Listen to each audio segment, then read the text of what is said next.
discusión fotogramétrica. Voy a quitarme esto, ya que usted está un poco lejos para que me escuchen un poco mejor. Entonces, lo primero que vamos a ver es qué es GNSS y por qué ya no hablamos de GPS. Yo les preguntaba que han escuchado ustedes GPS, porque nosotros el GPS desde hace muchos años lo venimos escuchando en todos lados. Los autos tienen GPS, el navegador de tu teléfono utiliza GPS para que te enfoques en el Map o en el Waze. Hay muchos equipos incluso de otras áreas que no es geodesia que utilizan un GPS. Los equipos de batimetría, los barcos para hacer la navegación. El GPS es, digamos, un término que nosotros venimos escuchando desde los 90. Pero ya no hablamos de GPS, sino que hablamos de GNSS. Y GNSS son todas las constelaciones de satélites que transmiten rangos de señales utilizadas para el posicionamiento y localización en cualquier parte del mundo, ya sea en tierra, mar o aire, y esto nos permite determinar lo que son coordenadas geodésicas y la altitud de un punto como resultado de la recepción de señales provenientes de constelaciones de satélites artificiales. ¿Con qué fines? Para navegación, para transporte, para mediciones geodésicas, para hidrografía, para ámbitos agrícolas también. Los drones se están utilizando mucho para lo que es la agricultura de precisión.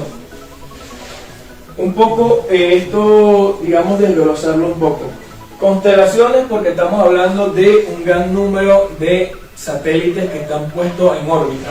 Dependiendo cada constelación, ellos colocan los satélites en una altitud diferente.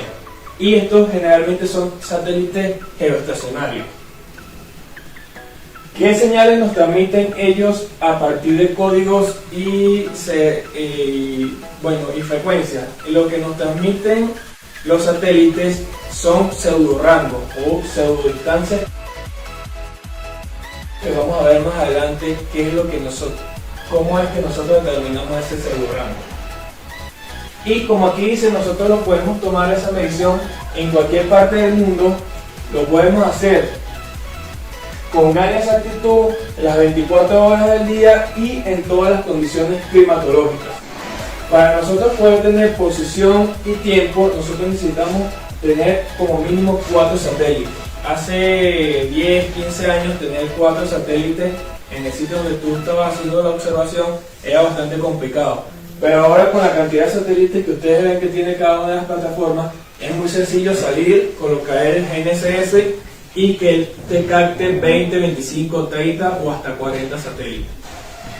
Entonces, nosotros primero hablábamos de GPS porque es la constelación que fue desarrollada por el Departamento de Defensa de los Estados Unidos. Generalmente estas técnicas son desarrolladas primero para fines militares. Cuando se hace tan demandado, se abre un poco más a lo que son los fines civiles.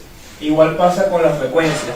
Cuando nosotros hablamos de frecuencia, generalmente hablamos de, por ejemplo, para GPS, L1, L2 y L1 hace mucho tiempo. Y tenemos pocos satélites que actualmente transmiten en esa frecuencia, en L5. Entonces, lo que son las 4 primeras constelaciones son constelaciones globales. GPS desarrollada por el Departamento de Defensa de Estados Unidos con una altitud de 20.000 kilómetros y actualmente con 31 satélites en órbita. Cuando nosotros hablamos de GLONASS, es la segunda constelación en desarrollarse, es la constelación rusa.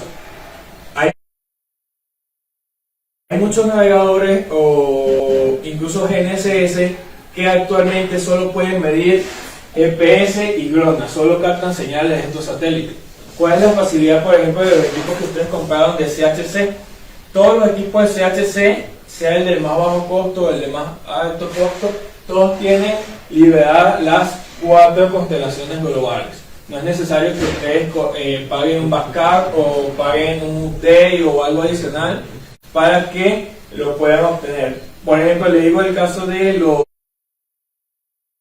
GNSS de Leica.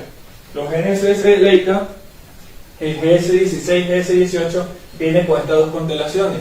Si ustedes necesitan o requieren Galileo o Beidou, es una licencia adicional que generalmente se paga para activar esas señales. La otra constelación global, Galileo, es una constelación desarrollada por la Unión Europea y por el Departamento de Defensa de la Unión Europea también. La altitud a la cual ellos tienen los satélites es a 23.000 kilómetros y los satélites en órbita que tienen actualmente son 26. Y la otra constelación global es la constelación china. Anteriormente se llamaba Compass y hoy en día se llama Beidou. Esta constelación tiene dos órbitas. Ellos colocan satélites a dos órbitas diferentes. MEO, órbitas media, y GEO, que son satélites geoestacionarios a una órbita más alta. Y ellos actualmente son los que mayor cantidad de satélites tienen en órbita actualmente. Entonces nosotros, dependiendo de la posición de la que nosotros estemos, vamos a poder captar satélites de estas cuatro constelaciones. Hay otras constelaciones que también son bastante famosas, pero que nosotros no podemos tener posición aquí, que sería QZSS de Japón y la Navi de India. ¿Por qué? Porque estas constelaciones son constelaciones regionales. ¿Qué es lo que le interesaba a Japón y a India?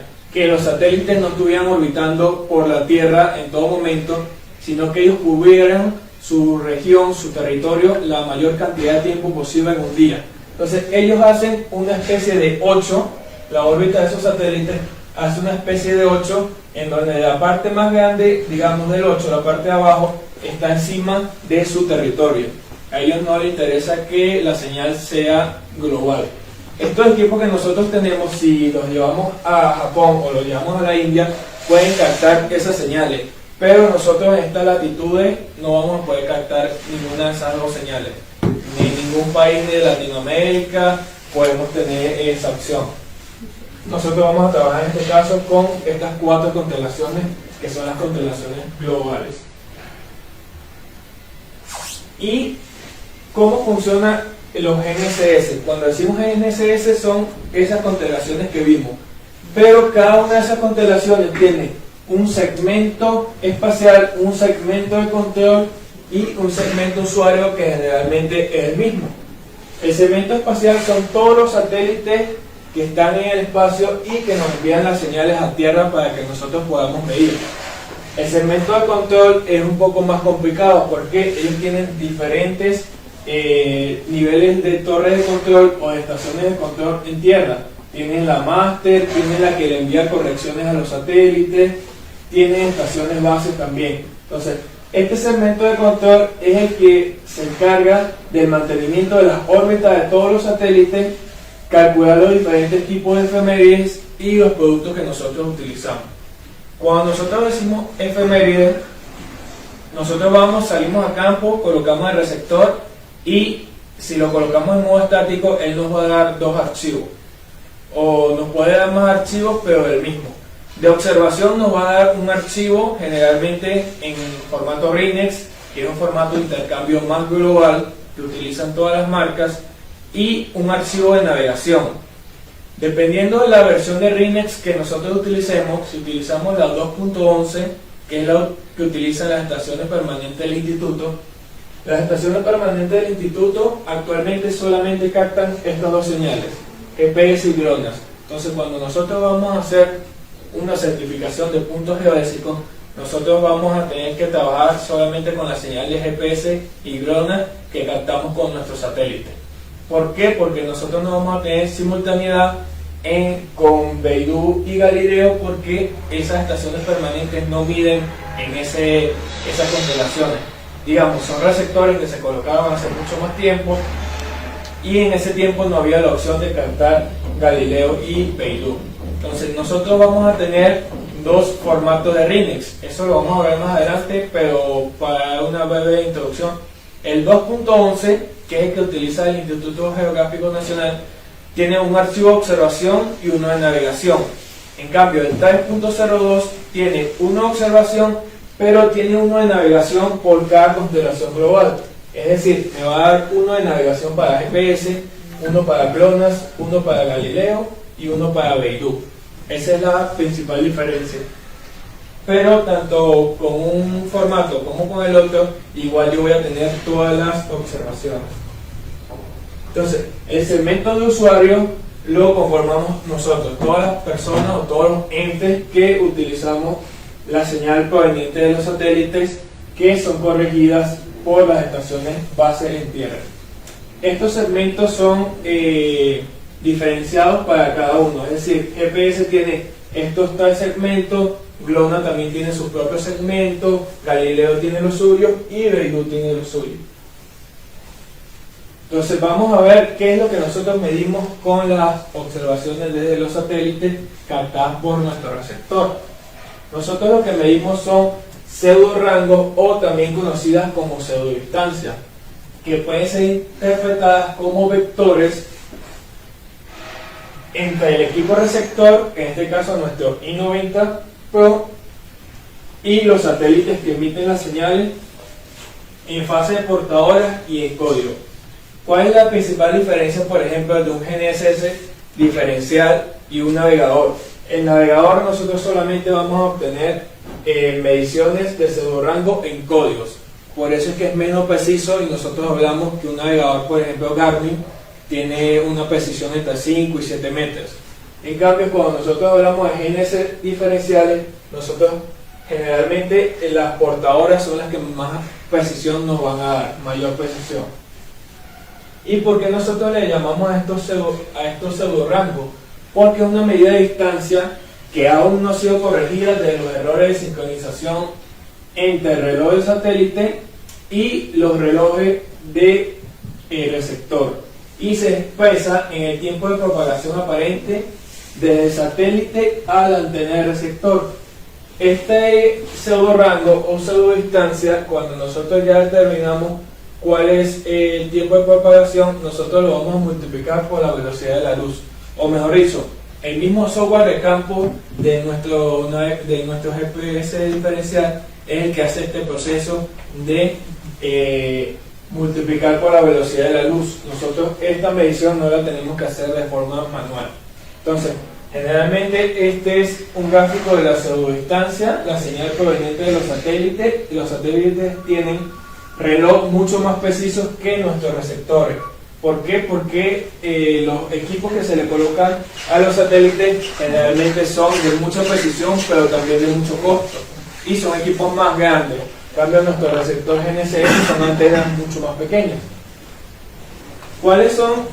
Nosotros cuando hablamos de GNSS generalmente no decimos errores, sino ambigüedades. Son, digamos, términos que nosotros necesitamos obtener para que nuestra precisión sea lo más preciso posible. Entonces, uno de estos es cuál es el reloj del satélite y el reloj de nuestro receptor, para nosotros saber la diferencia entre ese pseudorango. Otra ambigüedad que nos afecta mucho en la atmósfera es la ionosfera y la troposfera.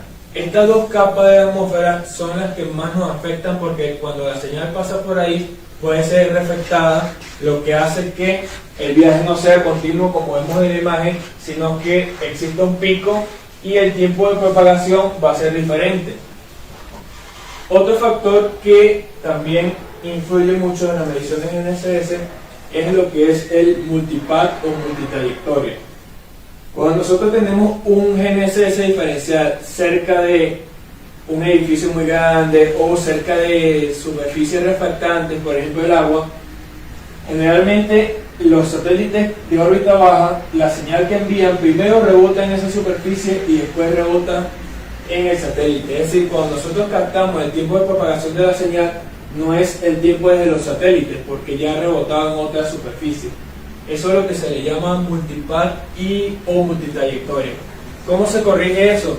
Cuando nosotros estamos haciendo un levantamiento, generalmente nosotros colocamos lo que es la máscara de observación, que es decir, si este es el horizonte de mi receptor, este es mi ángulo 0 grados. Si yo quiero que él no capte las señales bajas, yo lo puedo subir este ángulo, le puedo decir que él capte satélites por encima de los 5 grados, por encima de los 10 grados o por encima de los 15 grados, y los satélites de órbita baja o las señales refractantes no las va a tomar en cuenta. Entonces, generalmente la máscara de observación se define entre 0 y 15, máximo 15. Incluso el Instituto Geográfico para la certificación de los puntos también te indica eso, que el ángulo máximo puede ser de 15 grados, o sea, de 15 a menos. Y otro factor es el centro de fase de la antena. Para cada una de las frecuencias, nuestro receptor tiene un centro de fase. Es decir, tiene uno para L1, tiene uno para L2 y tiene uno para L5. Pero generalmente nuestro software por proceso los promedia para trabajar con un solo centro de fase. Lo importante para minimizar este error es que nosotros midamos de manera correcta lo que es la altura del receptor. Es decir, desde el vértice con coordenadas conocidas, la chapa, puede ser un clavo, estaca, lo que nosotros vayamos a medir, hasta la parte de la placa de medición, si es una altura inclinada, o si lo tenemos en un bastón, solamente colocamos la altura del bastón y le decimos que es una altura vertical. Eso de todas maneras también lo vamos a ver más adelante, la diferencia entre una altura inclinada y una vertical. Si tienen alguna consulta, alguna inquietud, voy muy rápido, quieren hacer una pregunta que se les vino a la mente, pueden levantar la mano o de frente me preguntan, no tengo ningún inconveniente. La idea es que estos fundamentos básicos queden bastante claros para cuando el día de mañana salgamos a la práctica, solamente nos enfoquemos cómo es la configuración del equipo, cuánto tiempo vamos a medir y qué son las recomendaciones que deberíamos hacer en campo. Entonces, sin pena, cualquier duda, cualquier pregunta, háganla con confianza. Cuando nosotros perdemos esta señal que viene de los satélites, puede ser porque el satélite está haciendo esta órbita y de repente aquí se encuentra un obstáculo, ocurre lo que nosotros conocemos como un salto de ciclo. Un salto de ciclo es un corte, es decir, el satélite G10 es un satélite GPS. Como ustedes pueden ver aquí, durante toda mi medición yo tuve todas las señales, L1, L2 y L5 de manera perfecta, no tuve ningún contratiempo. Pero ¿qué pasa? No siempre esto es así. Si ustedes ven, por ejemplo, el satélite G12, él tuvo L1 y L2, pero él tuvo muchos saltos de ciclo, muchas interferencias. Y por ejemplo, el satélite G14 a nosotros no nos va a servir en la medición. Él tiene un rango muy pequeño al final de mi medición y un rango muy pequeño al principio de mi medición. Entonces, ¿qué pasa? Dependiendo de la precisión que yo quiero obtener, yo voy a tener que ir jugando un poco con esto. ¿Cómo voy a jugar con esto? Yo voy a eliminar poco a poco las partes que yo veo que tienen muchos saltos de ciclo y puedo apagar los satélites como el G14 que tengo muy poca información. ¿Por qué les digo que es muy poco? Porque si ustedes simplemente dejan la señal de los satélites que estén así, totalmente, digamos, perfecta, van a tener muy poca información y no van a poder obtener la precisión que ustedes quieren. ¿Por qué? Porque van a cortar señales, por ejemplo, como esta, que está muy buena, a pesar de que tuvo un salto de ciclo aquí, que les va a ayudar mucho a que la precisión sea mayor. Entonces, lo que nosotros hacemos es poco a poco ir cortando los saltos de ciclo que nosotros veamos mayores, que sean más abruptos. Y otra cosa que nosotros debemos hacer es, por ejemplo, el satélite G32. Esta parte nosotros la podemos cortar. Esta parte pequeña aquí nosotros la podemos cortar. Donde nosotros no podemos hacer corte es intermedio. Porque si yo hago este corte es como que yo estoy introduciendo un salto de ciclo mayor. Este salto de ciclo es pequeño, pero si yo le corto toda esta parte, voy a tener un salto de ciclo mayor. Entonces los cortes, este es en el software postprocesamiento, los cortes yo los debo hacer en los extremos. Si mi señal está muy buena así, por ejemplo como esta, yo voy a cortar simplemente esto, y este ni siquiera es necesario cortarlo, y esto lo voy a dejar tal cual. Porque yo en GNSS, yo sí necesito bastante redundancia. Entre mayor cantidad de mediciones puedan obtener ustedes, la precisión va a ser mejor. Entonces, por ejemplo, si el Instituto Geográfico les dice a ustedes, no, para certificación de un punto, el tiempo mínimo tiene que ser 1 hora y 15 minutos. No quiere decir que ustedes siempre van a medir 1 hora y 15 minutos. ¿Por qué? Porque ese es el mínimo, pero es, si ustedes obtienen una zona donde la longitud de la línea base entre la base de rover es pequeña y tienen mediciones como estas que son muy buenas, a lo mejor 1 hora y 15 les basta. Pero si ustedes tienen una distancia muy grande entre sus receptores o tienen obstáculos como edificios, vegetación, entre otros, entonces ustedes van a necesitar mayor tiempo para medir. ¿Qué es lo que se recomienda? Si ustedes, por ejemplo, van a medir 2 horas en la mañana, ya sacaron el equipo para medir 2 horas, pero se pueden quedar 1 hora más o 2 horas más, mejor. La idea es que ustedes obtengan en GNSS bastante información. Entonces, entre más cantidad de tiempo ustedes midan, es mejor para el modo estático, por ejemplo. Y otro factor muy importante que nosotros vamos a poder ver en nuestra tabla, que es el controlador, es lo que es el PIDOC.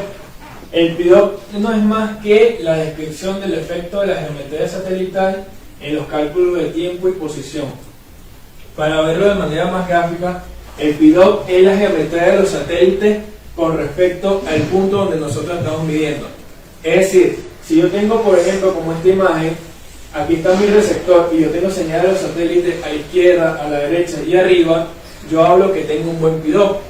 Cuando yo tengo un pobre PIDOC es porque uno de los lados yo no estoy obteniendo señal de los satélites, posiblemente aquí yo tenga un edificio, o incluso cuando yo estoy obteniendo señal de satélite solo de un lado.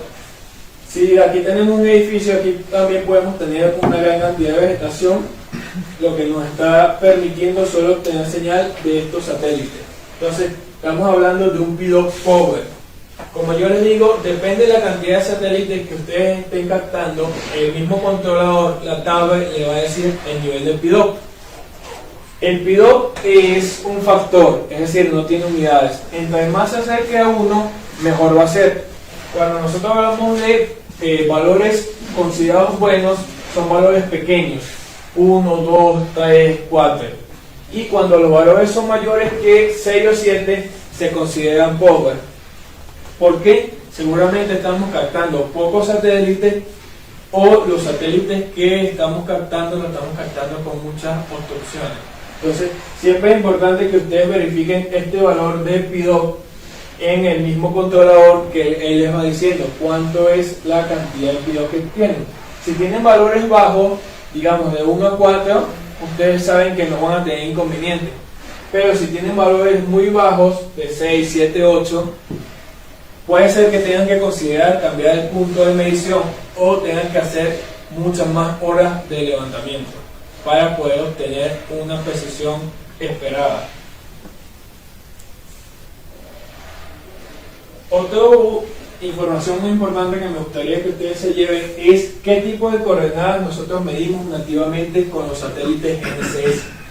Nosotros estamos acostumbrados, por ejemplo, que en nuestros navegadores, en nuestros GPS, nos dan coordenadas este-norte, latitud, longitud, pero realmente las coordenadas que nosotros obtenemos de los satélites son coordenadas geocéntricas cartesianas X, Y, Z mayúscula. Se llaman geocéntricas porque el origen está en el centro de masa de la Tierra y vienen dadas por las convenciones dadas por el WS84, que no es más que un elipsoide de referencia, el datum que fue digamos definido para lo que son las mediciones GNSS, y nosotros de este WS84 conocemos ya lo que es el semieje mayor, el semieje menor, la excentricidad. Una vez que nuestros receptores, nuestro software de campo de la controladora o nuestro software postproceso obtiene estas coordenadas geocéntricas cartesianas, sin que nosotros hagamos ningún proceso adicional, él me las convierte o me las determina en coordenadas geodésicas, o también llamadas coordenadas geográficas, que es lo que nosotros conocemos como latitud, longitud y altura elipsoidal. Entonces, nosotros realmente de los satélites obtenemos coordenadas geocéntricas cartesianas, pero a partir del software que nosotros tenemos podemos determinar las coordenadas geodésicas, o también conocidas como geográficas.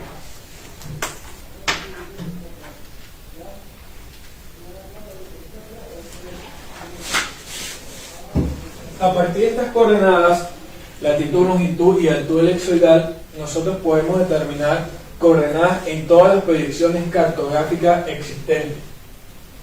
Entre ellas la proyección cartográfica UTM, Universal Transversal Mercator. Las proyecciones que nosotros utilizamos depende la latitud y la longitud donde nosotros estemos, depende del país donde nosotros estemos, depende de la región.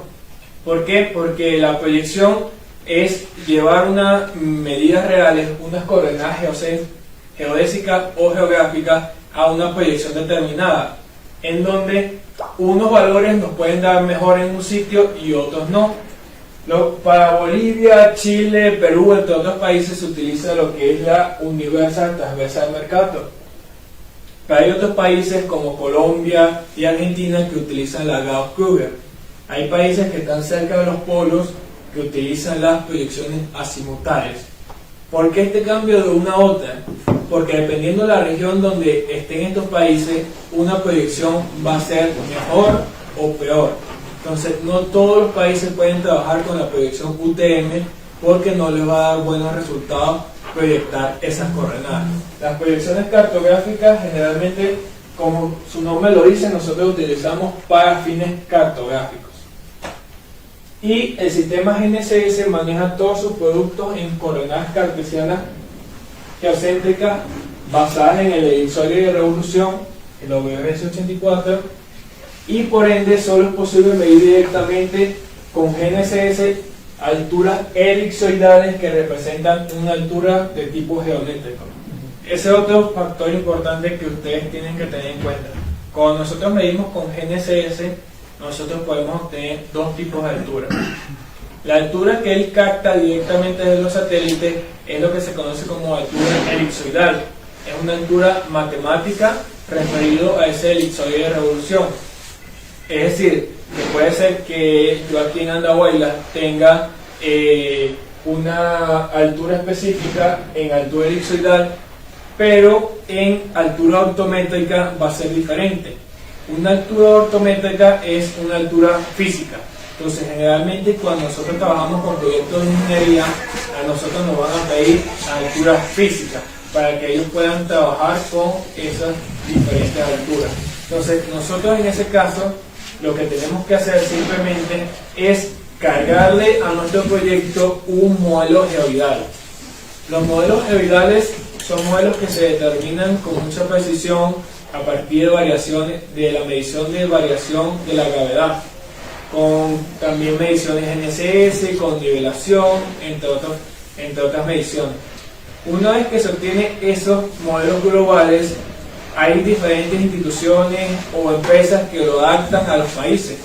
Por ejemplo, en el Perú tenemos lo que se conoce como el EGM08 de Perú, que es el modelo geoidal del 2008 que fue adaptado para Perú como tal. ¿Qué pasa? Este modelo geoidal nosotros lo podemos utilizar para trabajar con alturas ortométricas, alturas más físicas, pero tenemos que tener mucho cuidado porque hay áreas en donde esas alturas, por ser una proyección, no me dan un buen valor. Por ejemplo, en Lima nos ha pasado que hay unos sitios, digamos, más al centro de Lima, que podemos trabajar sin ningún inconveniente con los modelos geoidales, pero cuando nos vamos un poco más al norte, hay diferentes distritos que las alturas elipsoidales, ortométricas no nos coinciden. Y es por eso, porque como es modelo geoidal que fue adaptado a Perú, no quiere decir que sea totalmente preciso. Cuando nosotros generalmente en un proyecto de ingeniería nos piden trabajar con alturas y con una precisión bastante grande, nosotros nos tenemos que olvidar de GNSS. Lo que ahí tenemos que utilizar es un nivel electrónico o un nivel digital. El nivel es un equipo mucho más sencillo, tú no lo puedes subir hacia arriba o hacia abajo, sino el telescopio está a una sola altura y solamente lo puedes rotar a un punto y otro. ¿Qué es lo que se hace en este tipo de nivelaciones? Tú mides puntos atrás, puntos adelante y calculas la diferencia de cota. Ese es lo más preciso que existe actualmente para hacer mediciones de altura o diferencia de cota. Con GNSS nosotros obtenemos más que todo son unas alturas digamos referenciales. Por eso es que, por ejemplo, para la certificación del Instituto Geográfico, ellos te piden mucha mayor precisión en las coordenadas planas, pero en la altura te dan un margen un poco más amplio, porque lo que nosotros obtenemos con mayor precisión en GNSS son las coordenadas X, Y, llámese latitud, longitud, o llámese norte y este. Entonces, sí. A ver si buen día, mi nombre es Juan. Ok. Tengo algunas dudas, a ver si la vamos aclarando. Sí, dígame. Una, los satélites, la constelación de satélites que nos explicabas, Ajá. están girando alrededor de la Tierra. Correcto. Ya, es decir, no están estáticos. No están estáticos. Vale. En la segunda pregunta, veo que en este modelo de los puntos, básicamente nos está la longitud y la latitud. Me queda claro tanto longitud y latitud porque siempre trabajamos con ellos. En el tema de la altura elipsoidal, se está refiriendo a la altitud, por ejemplo, Andahuaylas está a 2.000 metros sobre el nivel del mar, o Lima está a 500 metros sobre el mar. ¿A esa altura se refiere? No, esa es una altura física. Cuando nosotros hacemos alturas sobre el nivel del mar, esas son alturas físicas que generalmente se determinan con mareógrafos en las costas, por ejemplo en el Callao. Cuando yo le digo una altura elipsoidal, supongan que esto que está aquí es el elipsoide de referencia WS84, es achatado, digamos, en los polos. Este es un modelo matemático. Entonces, ¿qué pasa? Si yo mido en este punto, esta altura me va a dar referida a este elipsoide. Si yo mido en este punto, siempre me la va a dar enfocado a la altura del elipsoide de referencia. O sea, es una altura matemática que sacan de este modelo matemático que es el elipsoide. Pero no es una altura, digamos, física como la del nivel medio del mar, que sí es una altura que se determina con bastante precisión y que se utiliza para lo que es darle cotas a nuestros proyectos de ingeniería. Ya, entonces ese elipsoide es una línea imaginaria. Claro, ese elipsoide no está plasmado en ningún sitio. No. ¿Recuerdas que nosotros, digamos, hace muchos años pensábamos que la Tierra era redonda? Claro. Luego pasamos a ver que la Tierra no era redonda, que tenía su achatamiento. El modelo matemático más cercano que se encontró para hacer estos cálculos es el elipsoide de revolución. Pero si nosotros queremos una medida más real de la Tierra, nosotros tenemos que trabajar con el geoide. El geoide es digamos, un modelo más físico que no es totalmente, ¿cómo le digo?, homogéneo como este, sino el elipsoide tiene puntos en donde es más, donde está por arriba del elipsoide, hay otros puntos que están por debajo, por arriba y por debajo. Es más, por decirlo, es más real, es más adaptado a lo que en realidad es la superficie de la Tierra. Incluso cuando nosotros queremos obtener mediciones geométricas, generalmente nosotros hablamos que aquí obtenemos una altura elipsoidal, en el geoide obtenemos una altura física y la diferencia entre esas alturas es la ondulación del geoide. Pero eso para, por ejemplo, los fines prácticos que ustedes quieren es muy, digamos, es demasiado complicado. ¿Por qué? Porque nosotros en GNSS no vamos a calcular la ondulación del geoide. Ese es otro tipo de mediciones que se hacen. Entonces nosotros lo que nos tiene que importar bastante es que nosotros estemos claros si en mi proyecto, yo creé mi proyecto, le coloqué nombre, coloqué el sistema de coordenadas, mi proyección, y yo debo definir si yo quiero trabajar con un sistema de alturas elipsoidales o voy a trabajar con alturas ortométricas. En la mayoría de los casos esto está determinado por lo que te piden en los proyectos, los TR, los términos de referencia. Si ellos te dicen que necesitan alturas elipsoidales, pues tú te vas por esas. Si te dicen que necesitan alturas ortométricas, tú simplemente vas a cargar un archivito pequeño que ya ustedes lo tienen cargado en su controlador, simplemente seleccionarlo y decirle quiero que trabajes con esto para que me des alturas ortométricas. Ese es, digamos, lo único que nosotros tenemos que tener bien claro, con qué altura estamos trabajando, si con elipsoidal o con ortométrica, porque si nosotros nos metemos con ondulación del geoide, ya esos son cálculos que incluyen hasta variaciones de gravimetría, de gravedad. Entonces esos son otro tipo de mediciones, digamos. Entonces, en conclusión, la estación total del equipo que tenemos no nos sirve para determinar la altitud de una zona, o sea, los metros sobre el nivel del mar. Aquí estamos hablando de GNSS, estamos hablando del I-90. Cuando nosotros hablamos de la estación total, tú sí puedes determinar diferencia de altura. Tú le das una cota y tú puedes calcular por trigonometría cuál es las cotas o la altura de los puntos que tú estás levantando. Es diferente porque tú estás partiendo de un punto con cota conocida y le estás midiendo a partir de trigonometría, le estás dando la altura de ese punto. Si ustedes, por ejemplo, que tienen esos dos equipos, quieren medir lo que es altura, tienen que irse por la estación total.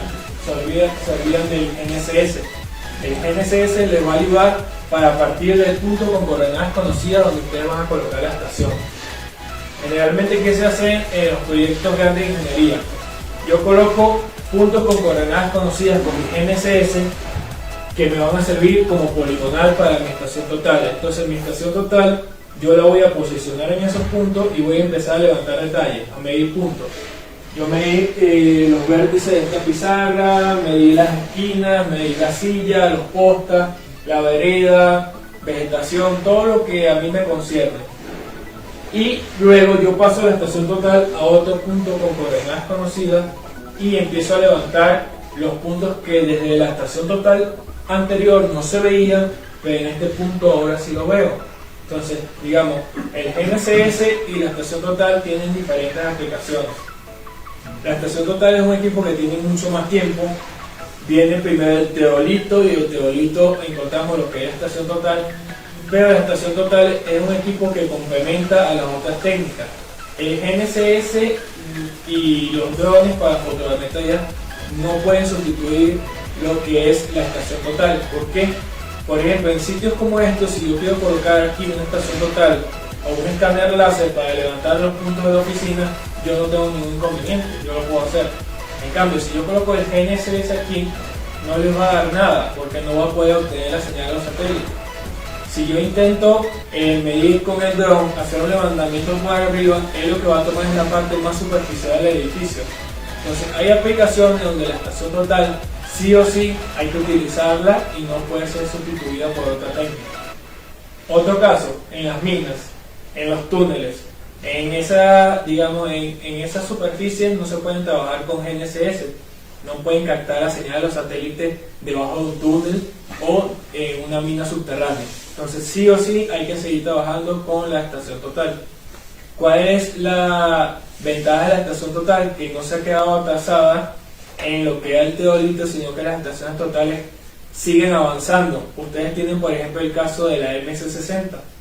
Ese modelo es ya más que una estación total, se le llama una multiestación. ¿Por qué? Porque tiene funciones de aprendizaje, tiene funciones de estaciones robóticas que pueden hacer la medición, por ejemplo, con un solo operador. Una persona se puede ir movilizando con el prisma y la estación va captando las mediciones. A diferencia de las estaciones manuales, que necesita sí o sí una persona en la estación y una persona en el prisma, para que los dos vayan haciendo la medición. Igual eso con la estación total lo vamos a ver después. Vamos a seguir abarcados aquí a GNSS. Entonces, en conclusión, GNSS, las señales que nosotros recibimos de los satélites son coordenadas geocéntricas cartesianas, referidas al centro de masa de la Tierra. Con el software de campo y con el software postproceso yo obtengo lo que son las coordenadas geodésicas, latitud, longitud y altitud elipsoidal. Y con estas coordenadas yo puedo llevarlas a una proyección conocida por mí y que a mí me sirva. En el caso de Perú, nosotros generalmente utilizamos la UTM. Entonces hablamos del norte, este y altura ortométrica.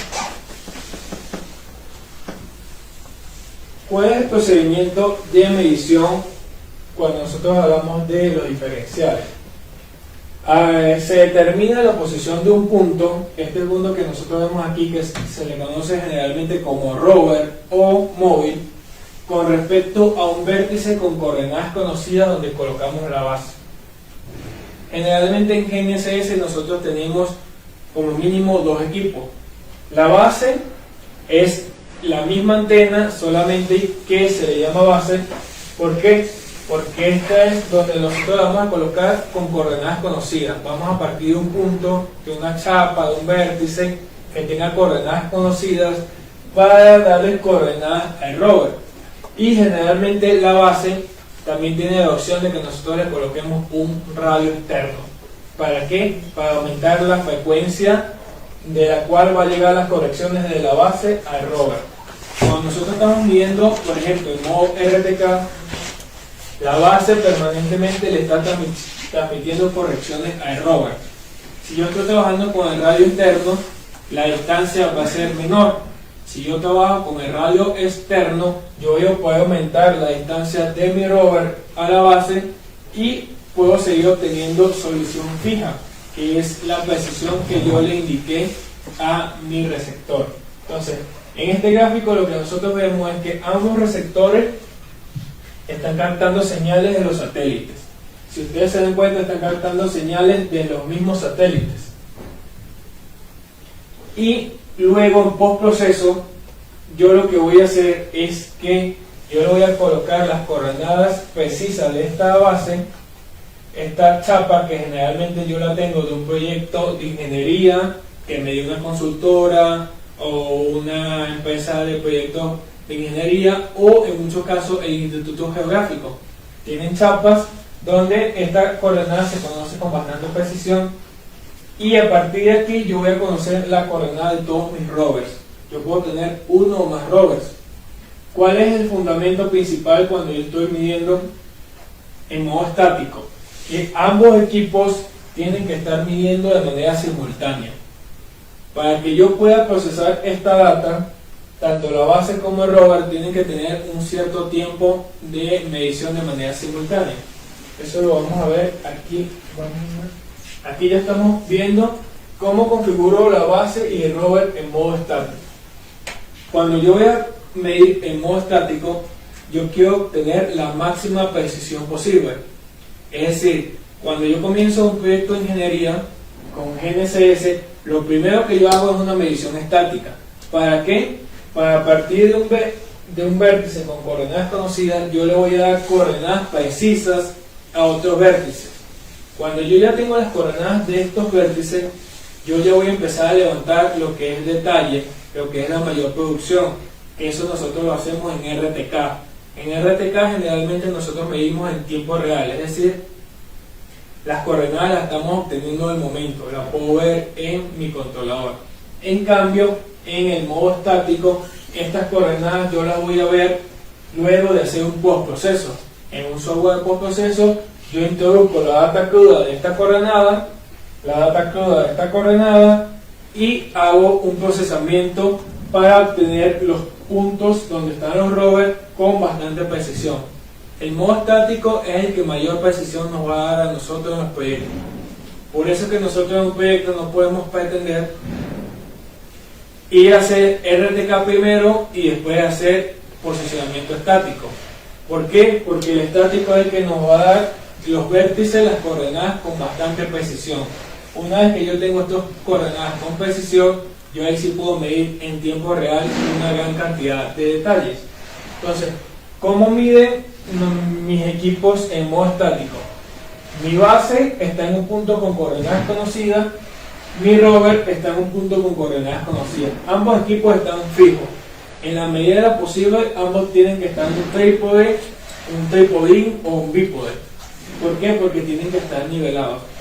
En el modo estático, el rover y la base no se comunican entre ellos. Ellos están trabajando de manera autónoma. Mi base está recibiendo señales de los satélites en este punto, mi rover está recibiendo señales de los satélites en este punto, y entre ellos no existe comunicación. Yo lo que estoy captando es data cruda proveniente de los satélites. Toda la información que viene de los satélites yo la capturo y la guardo en mi memoria interna.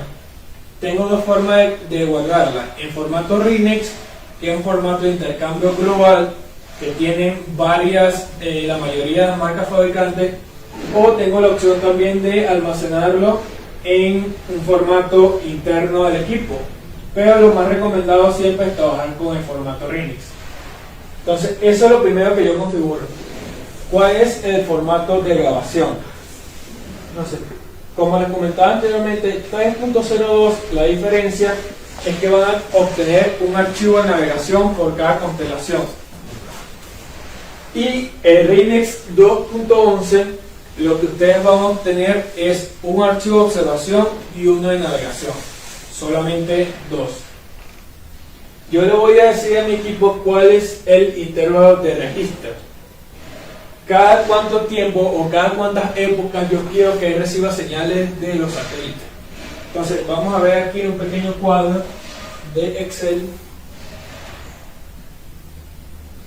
de lo que es los intervalos de registro. Supongamos que nosotros vamos a comenzar a medir a las 10 de la mañana. Tanto mi base como mi rover deberían tener el mismo intervalo de registro, es decir, los datos que están captando deberían ser al mismo tiempo, ambos a 1 segundo, ambos a 5 segundos o a la configuración que yo les coloque. Supongamos que mi base está a 5 segundos, pero mi rover está a 1 segundo. Entonces, ¿qué va a pasar en este caso? Yo voy a tener medición en mi base al segundo 0, al segundo 5, al 10, al 15 y al 20. En cambio, con mi rover voy a obtener cada 1 segundo. Como yo les comentaba anteriormente, en las mediciones estáticas yo tengo que medir de manera simultánea. Es decir, que las únicas información o la única data que yo voy a poder procesar es donde medí al mismo tiempo tanto la base como el rover. Estoy marcando aquí de color amarillo. Lo que ustedes ven aquí de color amarillo es lo que yo voy a poder postprocesar. Y la otra información, lo que pasa con ella es que se pierde. Esta información yo no la voy a poder colocar en mi archivo de postproceso porque no tengo simultaneidad. Ahora, otra opción que yo también podría decir es medir ambos a 5 segundos. Si yo mido ambos a 5 segundos, entonces el tiempo va a ser tal cual en la base como en el rover. Es decir, yo voy a tener correspondencia entre la base y el rover. Pero a lo mejor ustedes dicen, 5 segundos es mucho tiempo. Mi base la voy a dejar en 5 segundos, como por ejemplo están las bases del instituto. Las bases del Instituto Geográfico todas están a 5 segundos. La data que nosotros le compramos a ellos es una data cada 5 segundos. Entonces, supongamos que mi base está a cada 5 segundos, pero mi rover está cada 3 segundos. Entonces, la correspondencia que yo voy a tener, si ustedes se dan cuenta, prácticamente es mínima.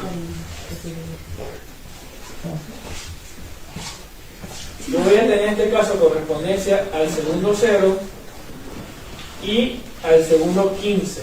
Entonces toda la otra data, toda la otra información yo la estoy perdiendo si estoy colocando un equipo a 5 y otro a 3 segundos. Lo mismo me va a pasar si yo coloco, por ejemplo, yo coloco mi base a 2 segundos, pero mi rover yo lo coloco a 5. Entonces, ¿qué va a pasar en este caso? Mi base está captando información cada 2 segundos.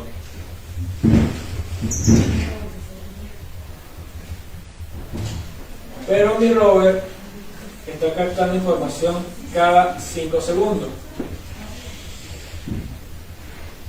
Entonces, como ustedes pueden ver, la correspondencia o la simultaneidad entre las estaciones se da al segundo 00, al segundo 10 y al segundo 20. Y eso se va a seguir repitiendo en toda la medición, al segundo 30, al 40.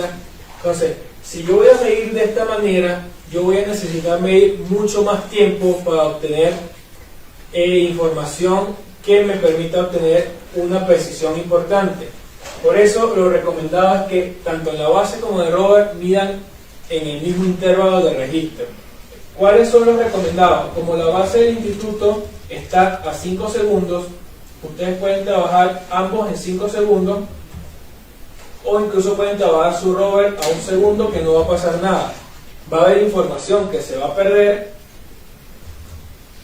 A ver, cada 5 segundos. Va a haber información que se va a perder, pero como ustedes están midiendo cada 5 segundos, toda la información de la base ustedes la van a poder procesar con el rover. De igual manera, si ustedes colocan sus equipos a 1 segundo, tanto la base como el rover, van a necesitar mucho menos tiempo de medición, porque cada 1 segundo están recibiendo señales de los satélites, cada una época. ¿Qué les recomendamos nosotros generalmente de Geotok? Si ustedes van a hacer una medición con las coordenadas del instituto, es decir, se van a orientar con una course permanente del instituto, trabajen sus equipos a 5 segundos, porque la base del instituto está a 5 segundos, eso no se puede cambiar. En cambio, si ustedes están trabajando con sus propios equipos, trabajen a 1 segundo. ¿Para qué? Para que tengan mucha mayor cantidad de información, tengan redundancia de información, y al momento de hacer procesamiento van a tener más datos para obtener la precisión que ustedes quieren. Buenos días, una consulta. Mi nombre es Sandro. Okay. Ahí yo veo, por ejemplo, en su cuadro, Ajá. que trabaja con un rover, ¿verdad? Okay. ¿Se podría decir que en cuanto a mayor cantidad de rovers hay más precisión o da lo mismo? Sí, vas a obtener. Lo que pasa es lo siguiente: cuando tú colocas más rovers, mayor redundancia, mayor precisión, porque tengo 3 equipos midiendo al mismo tiempo. Pero para calcular la posición de este punto, me va a influenciar en la base y el rover de ese punto, porque la base es la que le transmite correcciones a los rovers.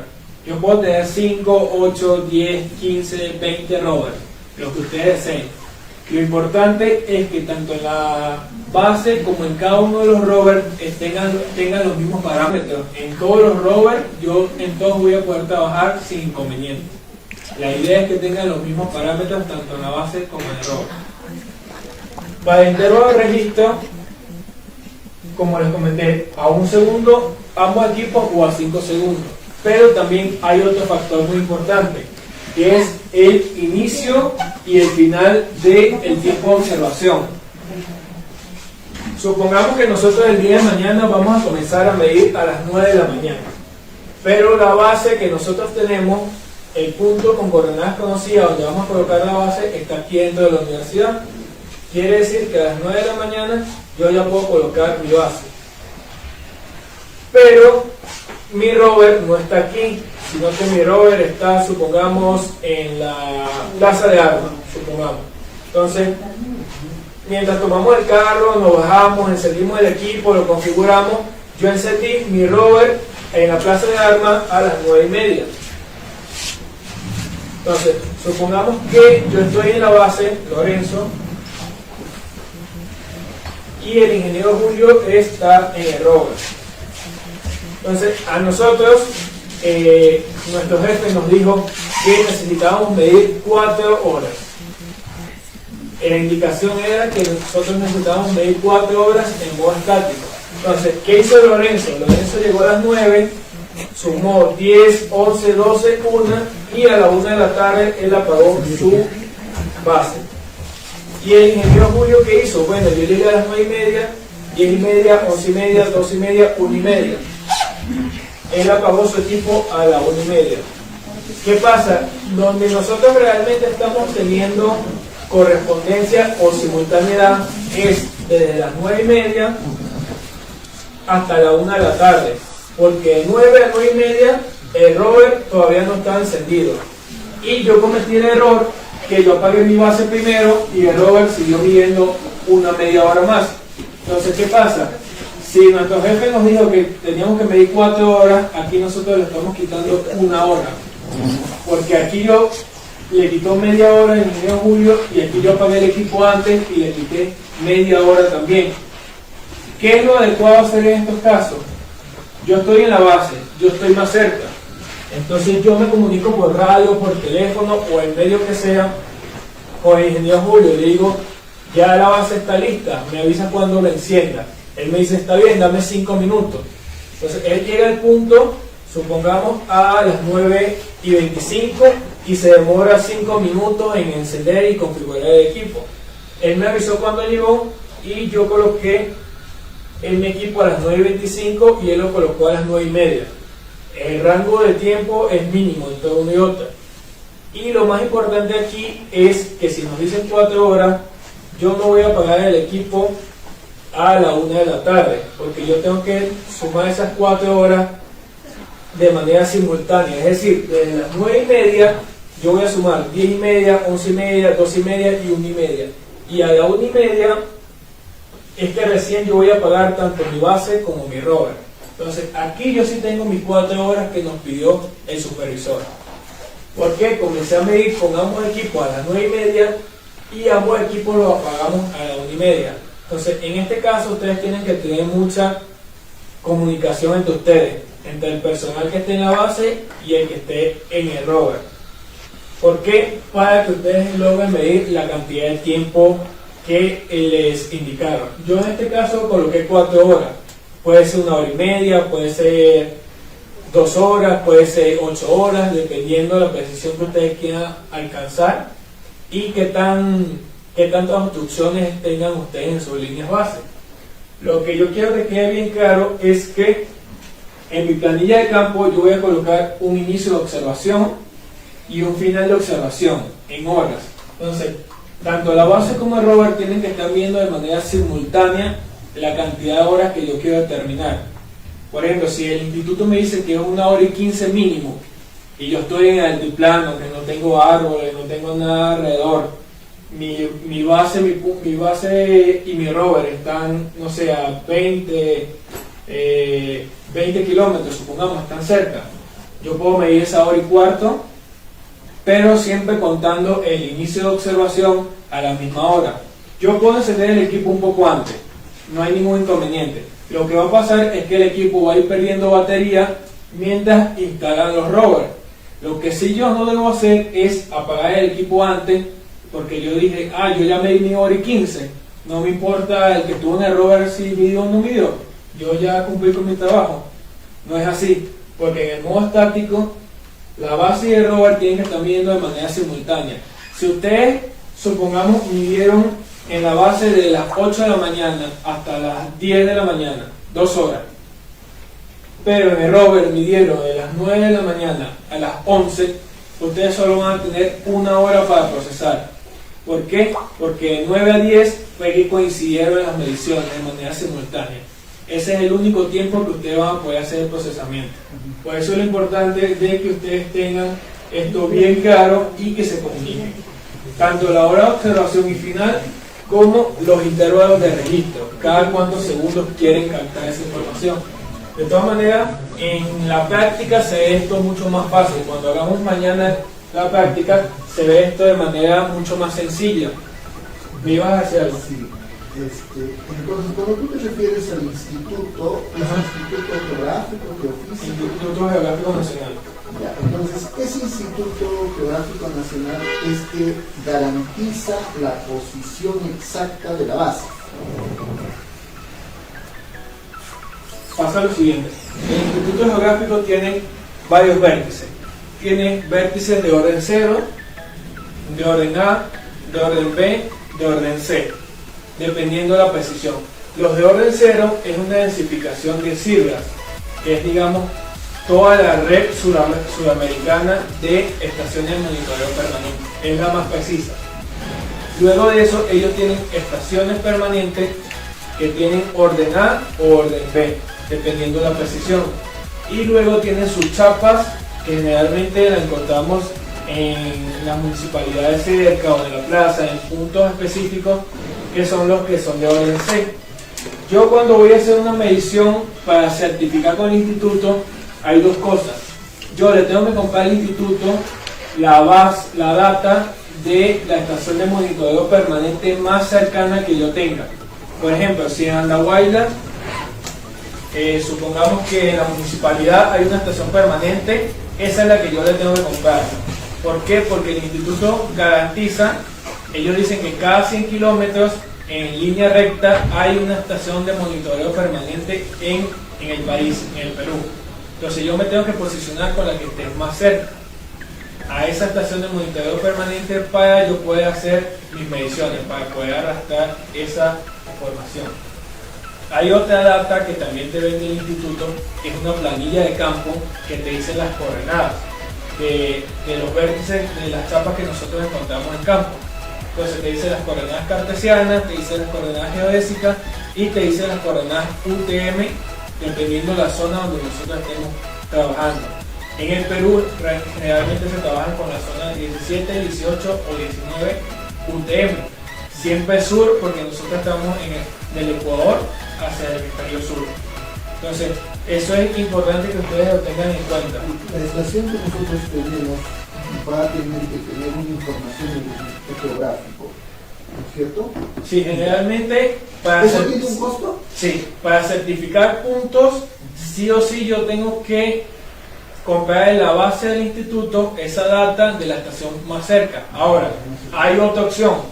Si ustedes están haciendo un proyecto de ingeniería que no les piden certificar puntos con el instituto, simplemente ustedes se van con un punto con coordenadas conocidas precisas y le dan coordenadas a otros vértices.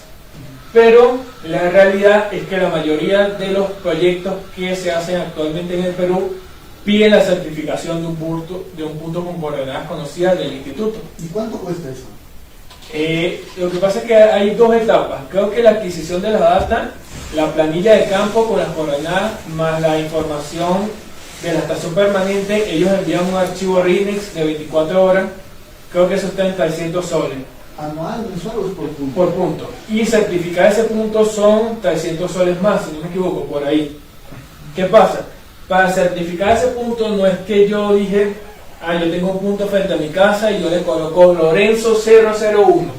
No es así. El instituto tú le solicitas que vas a colocar un punto geodésico y él te dice hasta la nomenclatura del punto. Ese punto se va a llamar tal, tal, tal y la chapa tiene que tener estas dimensiones y tienes que colocarle esta información. Tienes que tomar una foto, la planilla de campo tienes que llenarla con estos datos. Entonces no es algo así como, digamos, yo coloqué mi vértice y ya. Si es para un proyecto interno, por ejemplo, ustedes aquí en la universidad, ustedes podrían hacer una poligonal externa a toda la universidad, colocar puntos con coordenadas y ya cuando coloquen la estación total, ya van a partir unas coordenadas conocidas. Eso es, digamos, un proyecto más local. Pero si ustedes ya le van a hacer un proyecto a un ente del Estado, a un ministerio, lo más seguro es que le pida certificación a esos puntos. Entonces ahí está la diferencia. No es que sí o sí yo tengo que certificar. Depende del proyecto que yo estoy haciendo, qué me pide la empresa o qué me pide la institución. Ya, entonces para yo tener puntos certificados, voy a tener la estación base y el móvil o rover que me estás diciendo.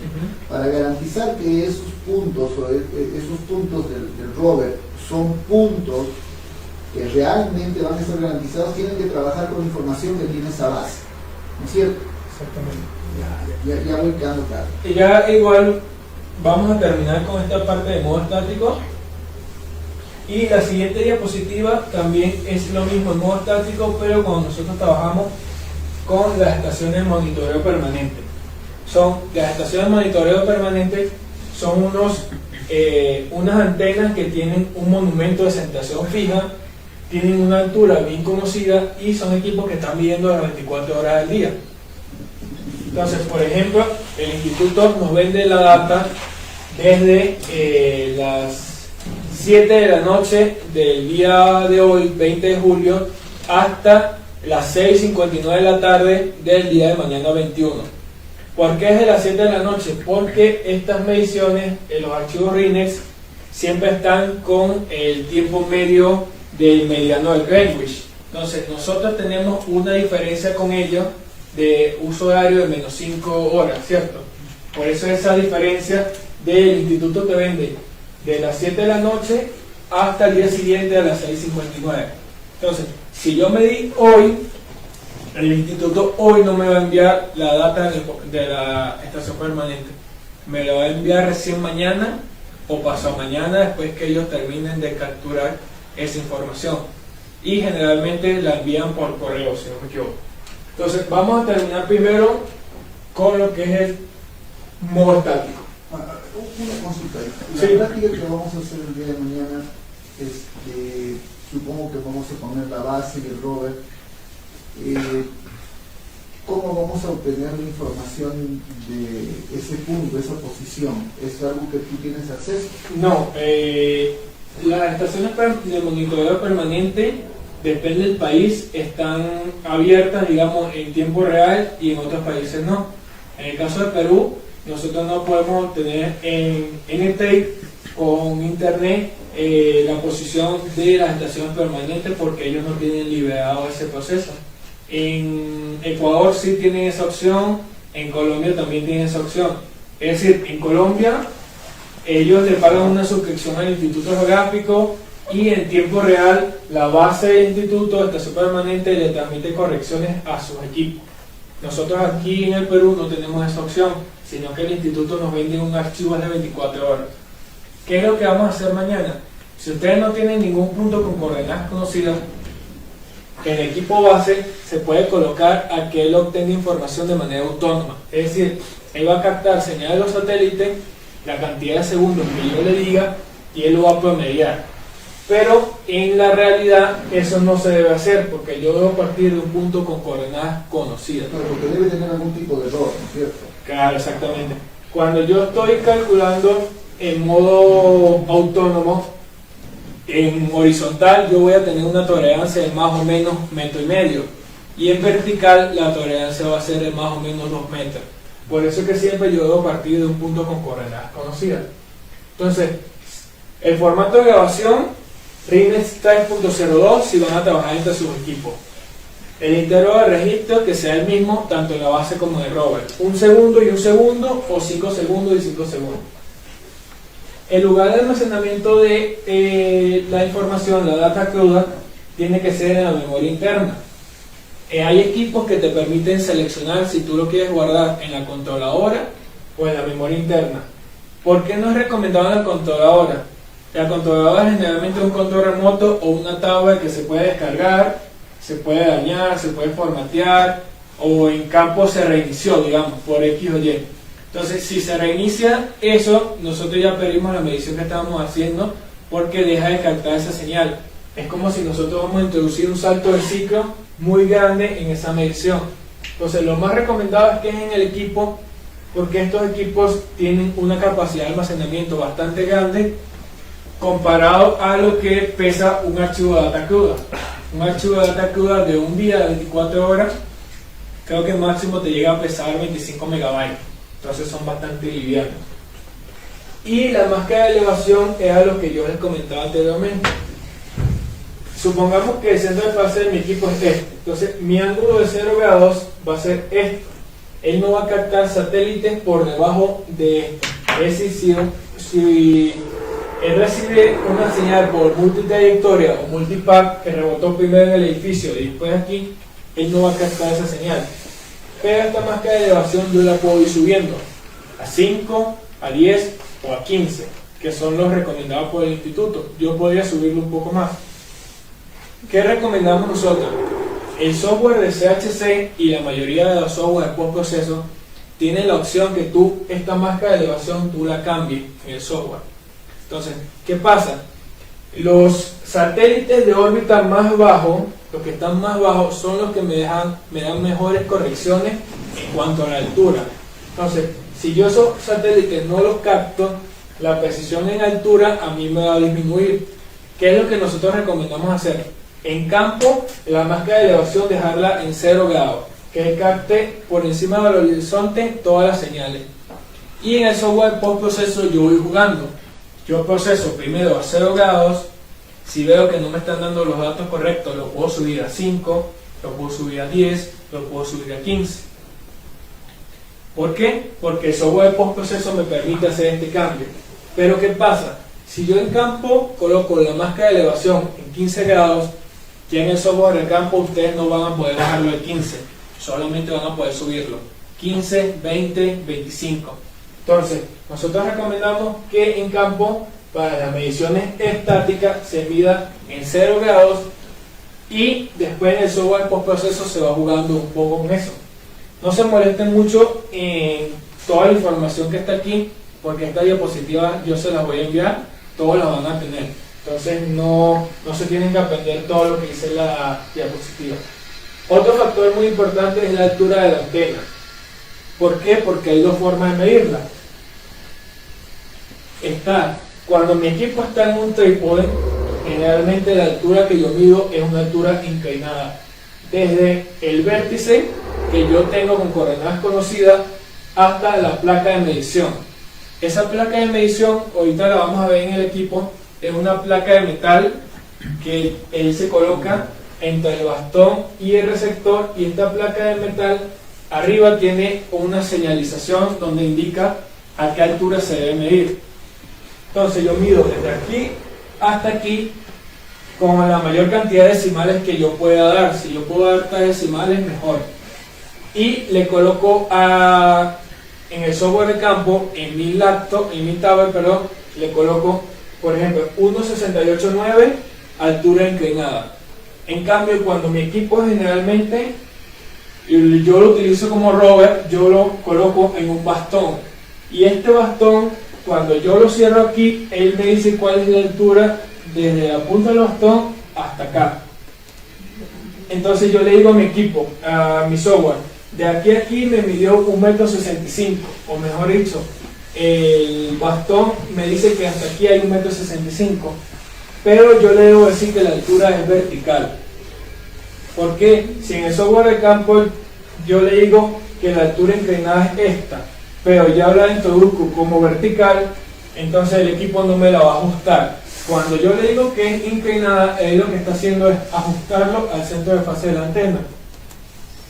Cuando yo le digo que es vertical, es lo mismo. Él toma esta medición que yo le di de aquí a aquí y él le suma desde abajo de mi receptor hasta el centro de fase cuál es la diferencia que falta. ¿Cuándo se van a dar cuenta ustedes de esto? Cuando yo capto esta información en modo estático y lo subo a mi software postproceso, él ya me lo corrige. Ustedes van a ver que la altura que ustedes colocaban en campo, que la anotaron en la planilla de campo, supongamos 1.689, cuando yo lo subo al software de postproceso, ya no va a ser 1.689 porque él me la va a ajustar. De igual manera con las alturas verticales, él me lo va a ajustar. ¿Qué es lo que yo tengo que garantizar? Que este ajuste que él me hace sea de manera correcta. Si es una altura vertical, este ajuste va a ser menor. Pero en el caso de altura inclinada, como ustedes pueden ver, aquí hay un desplazamiento hacia acá, aparte del desplazamiento hacia arriba. Entonces es muy importante que coloquemos la correcta. Altura inclinada generalmente cuando trabajamos con el trípode, y la vertical cuando solo estamos trabajando con nuestro bastón. Una pregunta. Sí. ¿Y es posible que cuando hacemos la medición en un intervalo de tiempo entre la base y el rover, ¿no es cierto?, en todos esos intervalos me salga la misma posición? O sea, ¿por qué te pregunto esto? Porque no me quedó muy claro la parte donde tú decías, yo pongo la base y pongo el rover. ¿Qué pasa si solamente tengo una sola medición? ¿Por qué tiene que haber en un intervalo de tiempo varias mediciones, cada 2 segundos, cada 5 segundos? Lo que pasa es que él lo que está haciendo es captar muchas veces esa posición, muchas veces, cada 1 segundo las captan mucho más, por 2, 3 horas. Entonces, él está corrigiendo la posición de los satélites que le da al receptor con la posición que yo le estoy diciendo que es esta coordenada con este vértice, perdón, con coordenadas conocidas. Entonces, esta diferencia entre la que le están dando los satélites y la que yo le estoy introduciendo es lo que él va a calcular. Y en el caso del rover es lo mismo, porque él está obteniendo posición aquí y yo estoy determinando lo que se conoce como línea base. Este vector entre el vértice desconocido y el conocido se llama línea base. Si yo estoy midiendo de manera autónoma, él me va a medir muchas veces la posición, pero las posiciones no siempre van a ser la misma. Supongamos, va a variar en segundos. Entonces, va a tener ligeras variaciones. Sí, va a tener ligeras variaciones. Por eso es que cuando yo no le introduzco una coordenada conocida, esta precisión con la que yo voy a partir es de 1,5 metros más o menos en horizontal y en vertical 2 metros. Por eso es que siempre yo tengo que partir de coordenadas conocidas. El equipo solo debe registrar datos crudos GNSS en su memoria interna. No se debe realizar configuración alguna de RTK ni pensar en correcciones por UHF, por radio. ¿Por qué? Porque en modo estático la base y el rover no tienen que comunicarse de ninguna manera. Al terminar las mediciones se descarga el archivo RINEX y se realiza el postproceso. Cuando yo termino la medición, como habíamos visto antes, yo definí 2 horas. Terminadas esas 2 horas, yo no tengo que hacer más nada en el control. Yo no tengo que decirle terminé. Simplemente ¿qué hago yo? Apago el equipo. Al apagar el equipo, él ya dejó de recibir información. Esta información que yo coloqué en la base de esta configuración, yo también debo configurar en el rover. Entonces, el formato de grabación debe ser el mismo.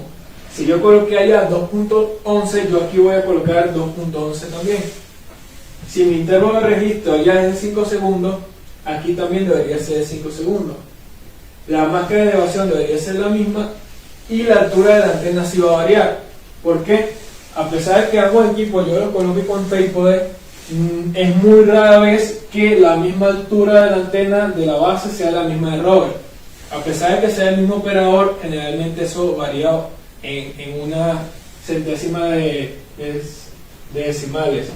Y otra cosa es que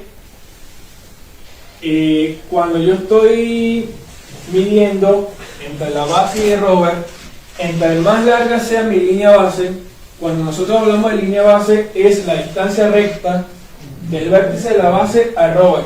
Entre esa distancia sea más grande, yo voy a tener que medir mayor cantidad de tiempo.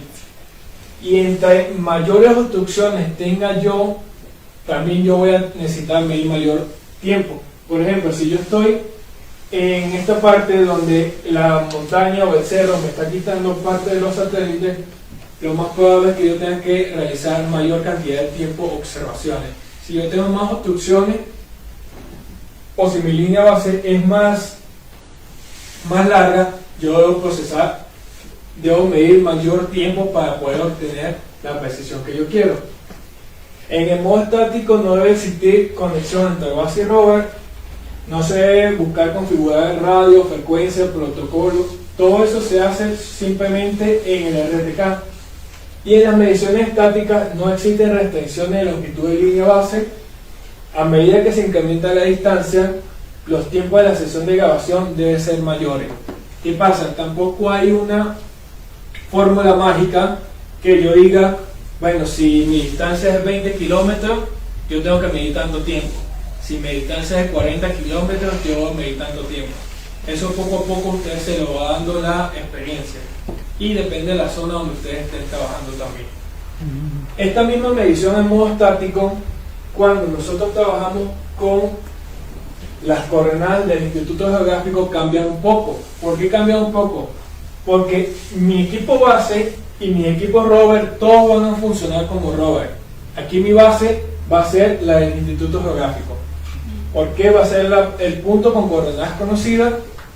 Y yo simplemente me preocupo en colocar mi rover, todo mi equipo en vértices que yo quiera determinar de manera precisa.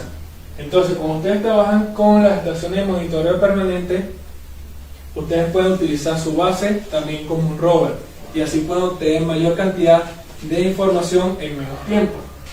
Otra cosa que ustedes tienen que hacer es que en el Perú las estaciones de monitoreo permanente del IGN miden a 5 segundos de intervalo de captura y en formato RINEX 2.11. Entonces, en el formato de grabación, ustedes van a tener que colocar 2.11 y el intervalo de registro, ustedes aquí pueden colocar 1 segundo. Pero en realidad la del instituto va a ser 5 segundos. Entonces, si ustedes lo colocan 1 segundo, parte de la información que ustedes midan se va a perder. Por eso es que se recomienda colocarlo también de 5 segundos. Y de resto, la información va a ser la misma. La línea base que yo forme con mi base del instituto se van a llamar línea base y la que forme entre mis rover se va a llamar línea base trivial. Y yo voy a determinar esto en postproceso. El tiempo de la sesión de grabación comienza a cortarse a partir de que ambos equipos, la CORS y los rovers, están registrando datos simultáneamente. Como esta estación de monitoreo permanente siempre están midiendo puntos, entonces a partir de cuando yo active mi rover, él va a captar ya, empezar a medir. ¿Sí? Disculpe, esa estación de monitoreo permanente, ¿eso hace referencia a la del instituto o es uno que se adquiere? Sí, son del instituto. Digamos, por lo menos nosotros en la oficina, nosotros tenemos una estación de monitoreo permanente, pero nosotros tenemos uno de la marca CHC, de la misma marca que ustedes tienen en el equipo. Pero en el caso del Instituto Geográfico, ellos no certifican coordenadas de otros vértices que no sean los de ellos. El Instituto Geográfico aquí en el Perú es un ente militar. A diferencia de, por ejemplo, otros países, Colombia, Venezuela, que el Instituto Geográfico es un ente civil inscrito a uno de los ministerios, es un poco más fácil en cuanto a la información. Aquí es como es un ente militar, es un poco más cerrado, un poco más difícil que ellos abran esa información. Entonces yo, por ejemplo, les podría pasar a ustedes el usuario y la contraseña de la CORS, pero para que usted haga la certificación, el instituto no se lo va a tomar en cuenta. ¿Por qué? Porque el instituto garantiza solamente las coordenadas de su base de monitoreo permanente. Ese es así más o menos el tamaño en comparación, es pequeño, grande, porque... No, digamos, son varias cosas. Este es un monumento de acentuación fija, un monumento que se hace con una columna abajo, un monumento que no se tiene que mover para nada. Ajá.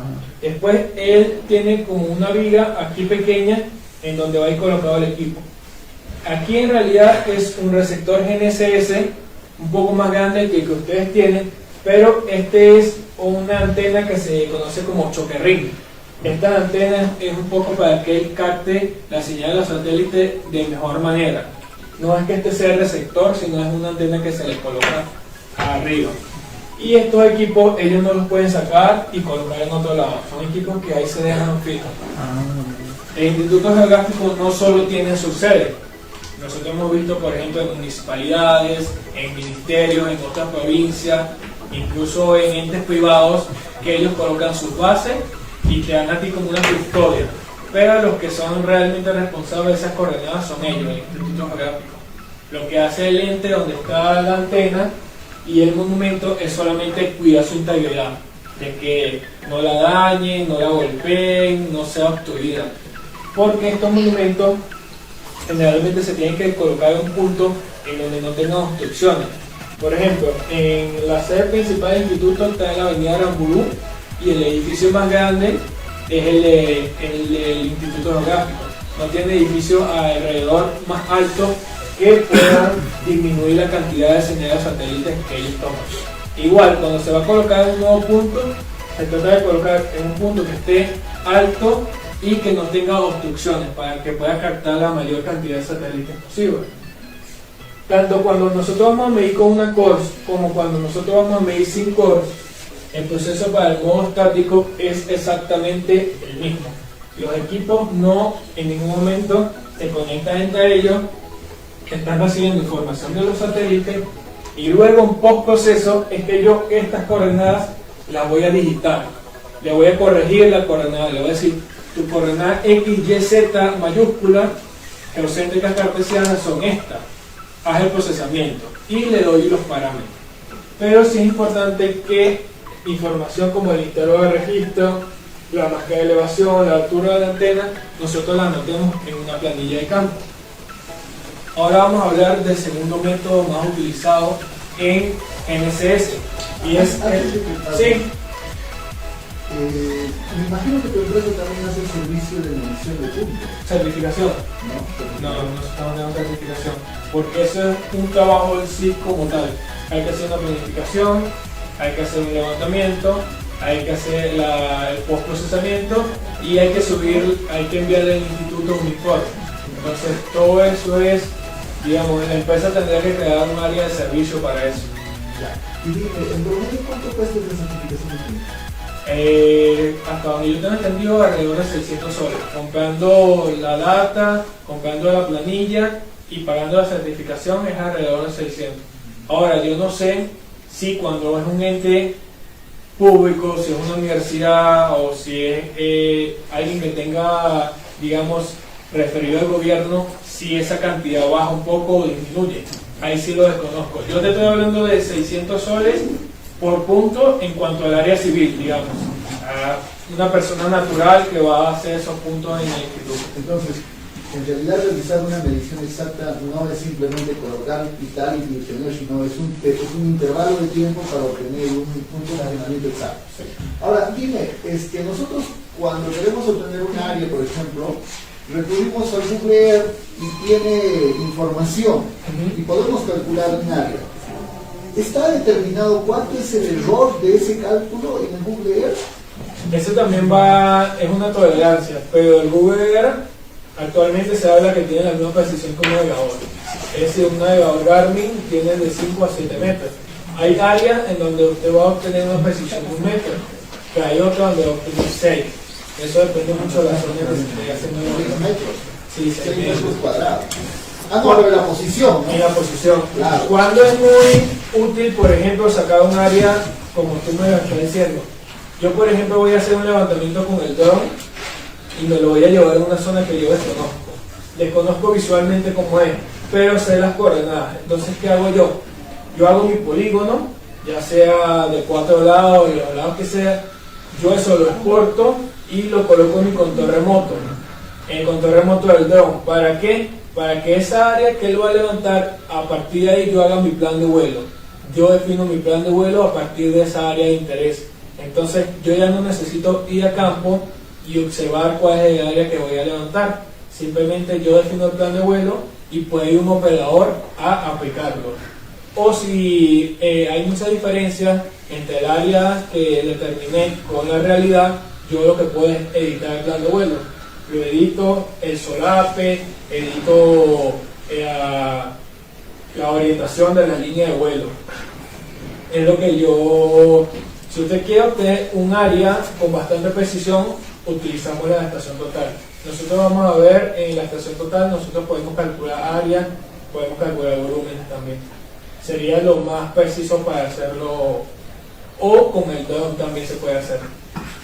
Pero con el GNSS, en cuanto a puntos, coordenadas y en cuanto a altura, ahí es donde cambia un poco.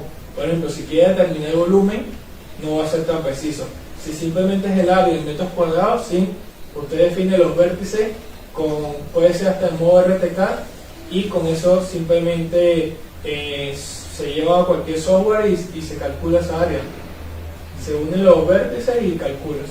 Vamos a ver un poco aquí lo que es la norma del Instituto Geográfico. Es bastante extensa, pero a lo que nosotros nos refiere es a la certificación de orden C. Entonces aquí vemos un poco, así se ve, que el instituto tiene puntos geodésicos de orden 0, que es máximo 4 milímetros de precisión, de orden A, que es 6, de orden B, que es 8, y los de orden C, que son los que generalmente se certifican con 10 milímetros. Entonces,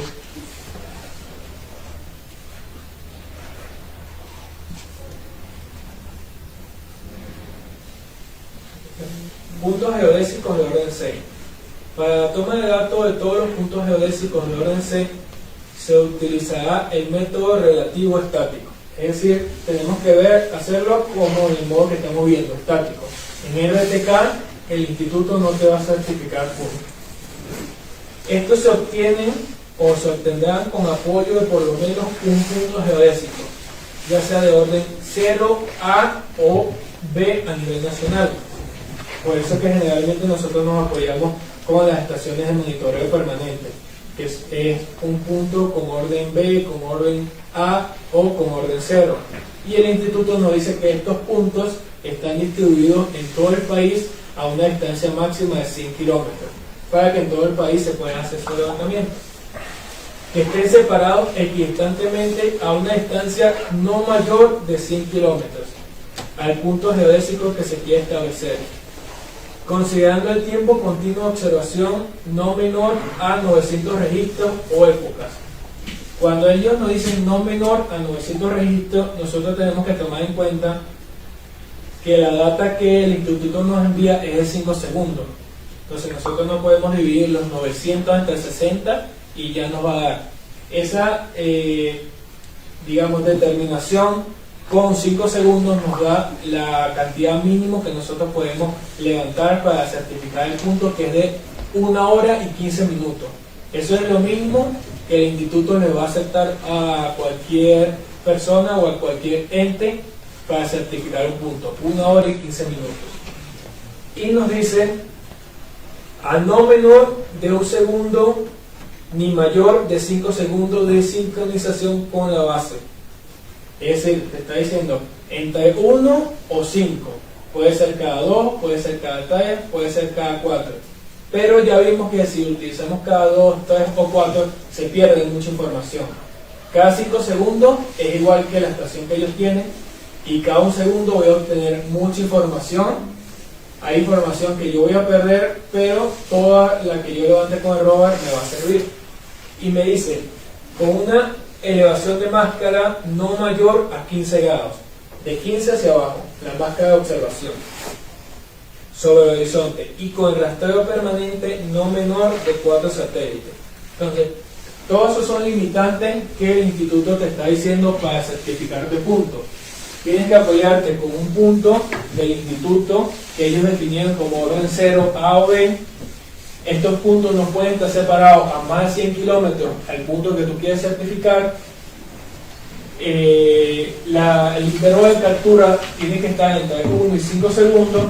La máscara de elevación 15 grados es lo máximo. Y bueno, lo del rastreo permanente no menor de 4 satélites, ahí no hay inconvenientes porque actualmente ustedes encienden el equipo y ya le va a captar más de 4 satélites.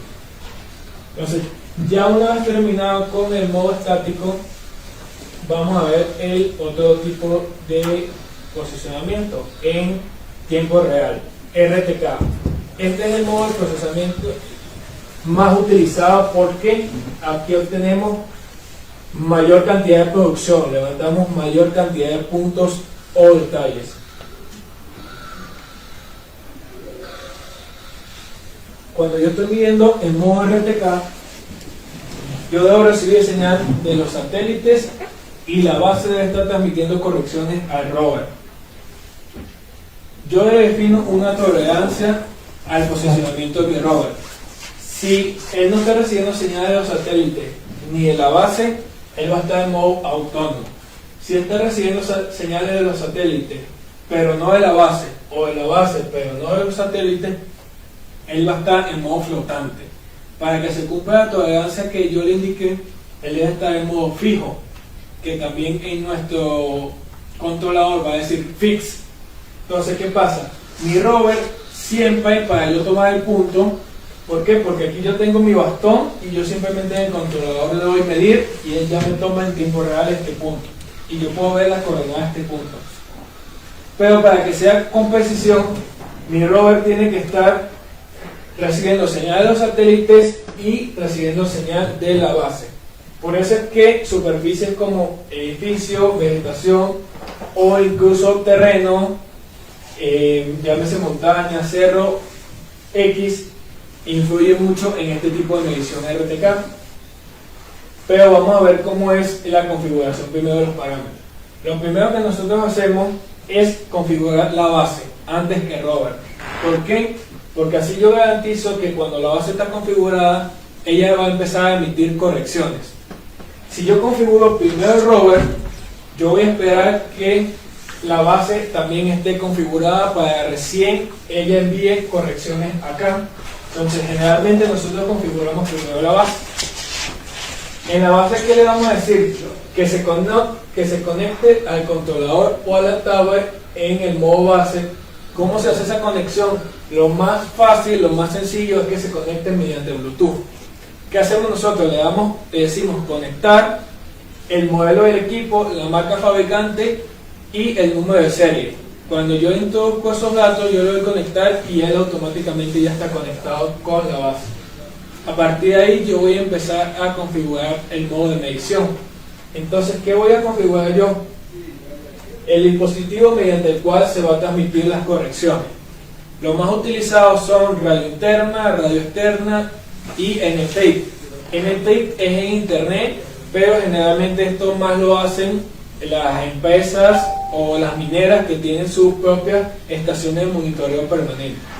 Lo que nosotros los civiles más utilizamos es radio interna para distancias pequeñas y la radio externa para distancias más grandes.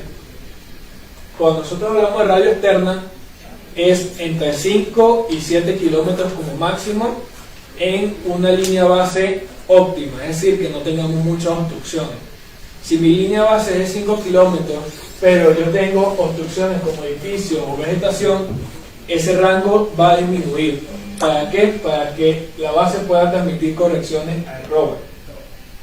Cuando yo hablo de radio externa, es un aparatico que nosotros colocamos aquí adicionalmente y lo conectamos a una batería externa. Puede ser una batería de moto o una batería de carro o algo que te sirva para darle corriente tanto a la radio como a la base. Y esta radio externa lo que va a hacer es que la base y el rover se van a poder separar más distancias, hasta 35 kilómetros sin obstrucciones. Si hay obstrucciones en la línea base, esto también va a ir disminuyendo poco a poco. Lo que generalmente más se utiliza es con radio interna. Yo voy a configurar todos estos datos, yo los coloco en mi tabla, en la controladora. Voy a configurar el canal, pero sobre todo la frecuencia. Depende del canal que yo seleccione en el equipo, él me va a cambiar una frecuencia. Lo importante que yo anote y que yo me aprenda es a qué frecuencia lo coloqué. ¿Por qué? Porque en la base, por ejemplo, la frecuencia 456.55, en la base puede estar en el canal 1, pero en el rover puede estar en el canal 19, que nos pasa como cuando nosotros trabajamos con la radio externa. Aquí esta misma frecuencia está en el canal 1 y aquí esta misma frecuencia está en el canal 19. Nosotros nos olvidamos de los canales. Lo importante es que la frecuencia en la base y la frecuencia en el rover sean la misma, exactamente la misma frecuencia. ¿Por qué? Porque si es 456.050 y el otro es 456.55, ya es otra frecuencia y ya los equipos no se van a conectar. Por más que ustedes hicieron todo el proceso bien, si la frecuencia es diferente, ya los equipos no se van a conectar.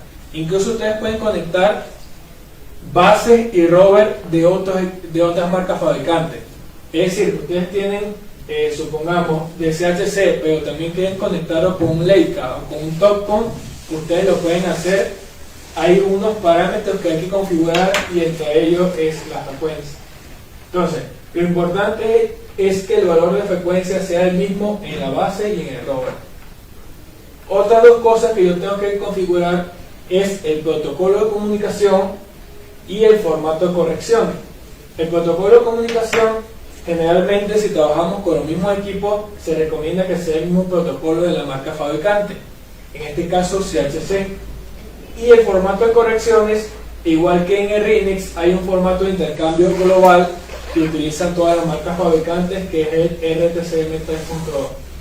Estos dos valores, o estos dos parámetros, para que se entienda un poco más, es como que yo les quiero enviar un correo a ustedes. Entonces yo, para enviar el correo, como voy a escribir bastante información, yo voy a abrir un archivo en Word.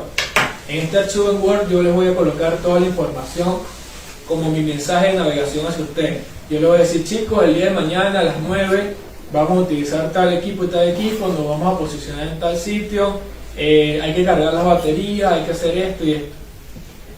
Como esos archivos normalmente son bastante pesados, igual que pasa en el correo, yo no lo puedo enviar, no puedo adjuntar el Word directamente, sino que lo tengo que comprimir. Pero como generalmente utilizamos WinRAR o otro archivo de compresión.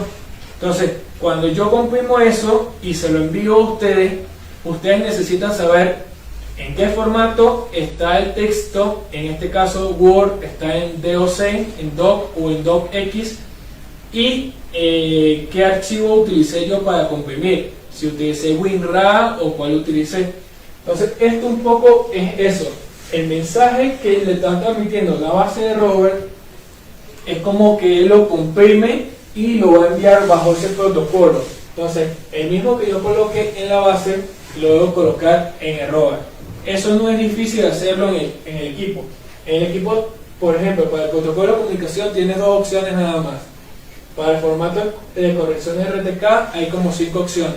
Es simplemente seleccionar RTCM 3.2. Aquí ustedes lo ven un poco más ambiguo, pero en campo se ve mucho más sencillo. La máscara de elevación, lo mismo que les estaba explicando en el modo estático, en este modo es recomendado que se trabaje con una máscara de elevación más grande, es decir, 10 o 15 grados. ¿Por qué? Porque mi rover es un equipo que generalmente yo lo voy a estar moviendo para tomar puntos. Entonces el rover muchas veces yo lo coloco cerca de pared, o cerca de edificio, o cerca de objetos reflectantes. Entonces yo no quiero que en el rover la información que me llegue sea de multitrayectoria, multipack. ¿Por qué? Porque el rover generalmente me capta pocas mediciones. Yo le digo que él me dé una medición al segundo, y él al segundo ya te da la información y ya esa es tu coordenada. Si esa coordenada tiene un multipack o una multitrayectoria, ya te la va a dar de manera incorrecta, porque es diferente al modo estático, donde tú estás midiendo mucho tiempo ese mismo vértice. Entonces, la máscara de elevación generalmente la colocamos en 10 o en 15 grados para el RTK. Yo debo iniciar la base desde un punto con coordenadas conocidas y debo ingresar la altura de la antena dependiendo del método utilizado. Si es con la placa de medición, es una altura inclinada, y si es con el bastón, es una altura vertical. Yo ingreso las coordenadas conocidas de la base o las selecciono en la lista de puntos si lo tengo guardado en un trabajo. El no contar con coordenadas conocidas resulta en tener buena precisión, pero la exactitud estará en el rango de más o menos 1.5 metros en horizontal y mayor a 2 metros en vertical. ¿Qué quiere decir esto? Yo le di una coordenada a este punto, pero si yo tengo una incertidumbre de más o menos 1,5 metros, quiere decir que yo estoy arrastrando esa incertidumbre a las mediciones del rover. Entonces, si yo aquí en el rover yo tengo un error mínimo, ya yo le estoy sumando 1.5 metros. Quiere decir que esta medición él no me la va a dar de manera correcta. La base debe estar lo más elevada posible con respecto al área de levantar. Mientras más despejada se encuentre, libre de obstrucciones como árboles, casas, edificios, postas, se tendrá mayor estabilidad en posicionamiento y en las conexiones. Si nosotros, por ejemplo, estamos midiendo en este punto, lo más indicado sería que la base la coloquemos en un punto alto para que el rover nosotros podamos medir por todas las áreas circundantes y pueda transmitir correcciones. Si mi base está de este lado y mi rover está de este lado, y supongamos que solamente hay un edificio, la señal sí traspasa la superficie del edificio, pero se va a ver un poco, ¿cómo les puedo decir? Va perdiendo potencia. Entre la base y el rover, la señal de radio interno va perdiendo potencia. Igual pasa con la vegetación. Pero en el caso de terrenos, yo sí pierdo la señal totalmente.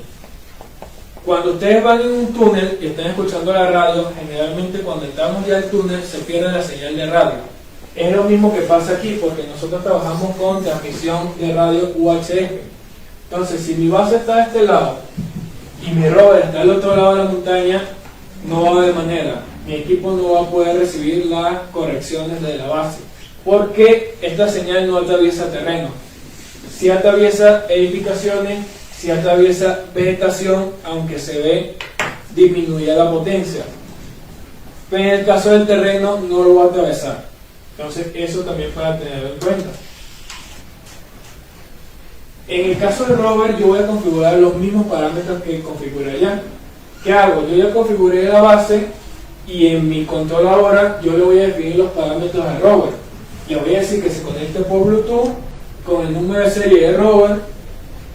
Le voy a decir que se conecte a la misma frecuencia.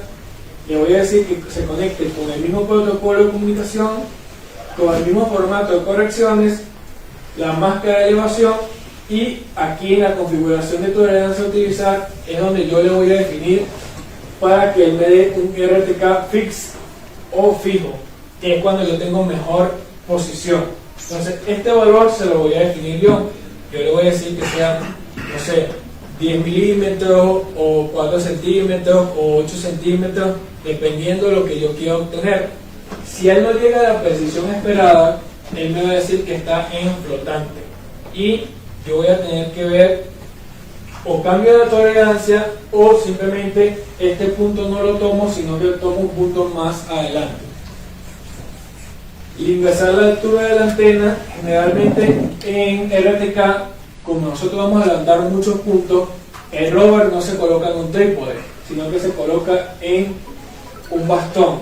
Y esta altura en el bastón es una altura vertical. El rover necesita estar recibiendo la transmisión de la base RTK mediante radio UHF y también debe tener buena recepción de señal proveniente de los satélites. Si alguna de las anteriores falla, resulta imposible tener posicionamiento RTK fijo. Lo que les comentaba, va a cambiar a flotante o va a cambiar a autónomo. Yo también puedo configurar los valores de tolerancia del error medio cuadrático en horizontal y en vertical. Y adicionalmente establecer el número de lecturas a tomar para guardar el punto. Es decir, yo le puedo decir que me tome 5 lecturas por cada punto, o le puedo decir que me tome una sola o que me tome 10, dependiendo de la configuración que yo haga. Entonces, ¿qué es lo que hace en sí esta medición en modo RTK, en tiempo real? Yo le estoy introduciendo las coordenadas del vértice y él me las está corrigiendo por la posición de los satélites.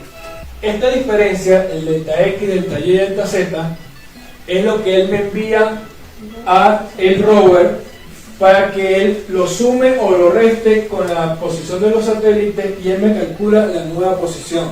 Es decir, a partir de esta diferencia entre el vértice y la señal de los satélites de este mismo vértice, él me va a enviar unas correcciones que el rover lo va a comparar con la posición de su satélite y va a determinar la coordenada de este punto. Entonces, eso es básicamente la diferencia entre el modo RTK. La base y el rover tienen que estar siempre permanentemente conectados, transmitiendo correcciones de la base y el rover. En cambio, en el modo estático, estas correcciones no existen. Simplemente satélite rover, satélite base. En resumen, lo más importante que yo configure es cuál es el dispositivo de transmisión, es el radio interno, cuál es la frecuencia que yo voy a configurar, cuál es el protocolo en el caso de los equipos CHC, puede ser con el mismo fabricante, cuál es el formato de correcciones y que en la base yo le coloque unas coordenadas conocidas. Y en el rover simplemente es repetir lo mismo que configuré en la base. Entonces, esto es todo lo que es la parte teórica. Si tienen alguna